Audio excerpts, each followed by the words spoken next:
Good. All right. Our numbers have dwindled, John. Yeah. I think we must have had the first group in here. It was huge. And word must be circulating in the hall that this isn't very good. Is that happening? Okay, good. All right. Well, we'll go ahead and get started. My name is Rob Hoyer. I'm the Assistant Athletics Director for Compliance at the University of Akron. I've been there for about 2.5 years, and I've moved all over the country. I've been at Akron for 2.5 years. I was at the University of Colorado for 3 prior to Akron. I worked at Marshall University and got my master's degree there, and then went to the University of Nebraska and got my bachelor's in business. So I've kind of crisscrossed the country from when I graduated high school in Sioux Falls, South Dakota. So all over the place. But what we're going to be going over tonight is the recruiting process. I want to allow my co-presenter to introduce himself as well. John Russell from Malone University, Division II institution. I've been there 22 years, the last 4 years, and as an Associate Athletic Director for Compliance. So if you have any Division II specific questions, that's what I'm here for. All right. So what we were asked to go over with you this evening is the recruiting process. What age are we looking at here? We have 9th grade. Who's 9th grade? 10th grade? 9th and a 10th. 9th and a 10th, 11th, all right, 12th, anybody 12th? Okay, so mainly the first 3 years of high school. Okay, it's good to know for us to go through. As we get through this presentation, we're not going to hit on all of it, quite frankly, because we have 20 minutes and I have 50 slides. So we're going to hit mainly on the first bullet and the last bullet. We'll gloss over the middle too. But the question that I get asked the most when I talk to parent groups is mainly relating to athletic scholarships and the recruiting process. So those are going to be the 2 areas that we hit on. Now, as parents, you're probably concerned with the same thing that Mr. Keith Gooding Jr. was concerned with and Jerry McGuire, show me the money. Very important because obviously funding higher education is an extremely expensive endeavor, and it does definitely play a role in the equation. What I would encourage you tonight is I want to reiterate something that was hit on downstairs, in that make sure that you do your due diligence and that happiness is incorporated into the process and not just driven 100% solely by money. Obviously it's going to be an important thing, but wherever you can find the best balance of money versus happiness is, I think, extremely important if you're able to have that luxury. Okay, so we're going to go some fact and fiction. We'll start with fiction. Fiction. Every college student athlete gets a full ride scholarship no matter what sport they play. That's false. Okay?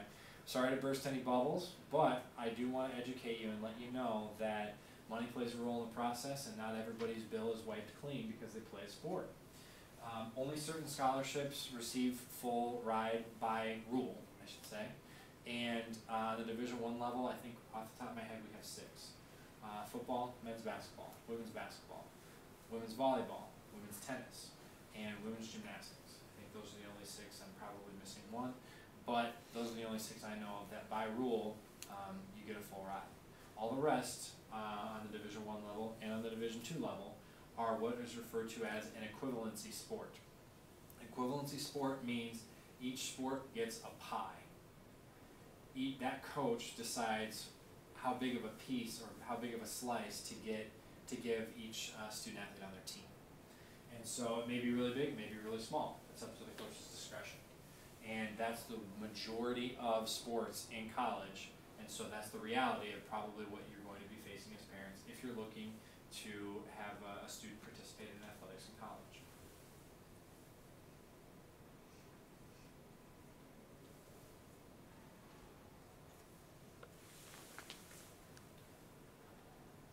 I didn't miss one. I thought I did. Okay, second, fiction. All scholarships are 5 years in length, guaranteed. Wrong. Okay. The NCAA gives you a little bit of leniency as far as finishing schools. There's a competition model of 5 years to play 4, but does not mean that you have to get paid for a scholarship for up to 5 years. Generally, most scholarships are written 1-year renewable agreements throughout the academic year. Okay, and a coach will probably sit in a living room as much as possible, say, oh, yeah, you're a high school senior now, you come to my school next year, 5 years, guaranteed, absolutely, no questions asked. I have not written a scholarship agreement in my entire career that's longer than 1 year. Have you, John? No. No. I have not written one that's been longer than a year, and so unless it's in writing, and when I say in writing, I mean from the financial aid office, the people that actually make scholarship agreements, if it's in writing longer than a year, only then, and then only when you sign your name to it, have you signed a scholarship that's more than a year in length. Alright? And let's say you have a student who actually, God forbid, graduates on time, 4 years, who knew? I took a victory lap, so I'm not gonna undershoot that accomplishment at all. I went 9 semesters instead of 8, so we'll say they graduate on time. Let's say they also have completed their eligibility within those 4 years of when they graduate. That 5th year doesn't have to be paid. We don't have to pay to continue a scholarship for somebody to start a master's degree. All right, so that's something to keep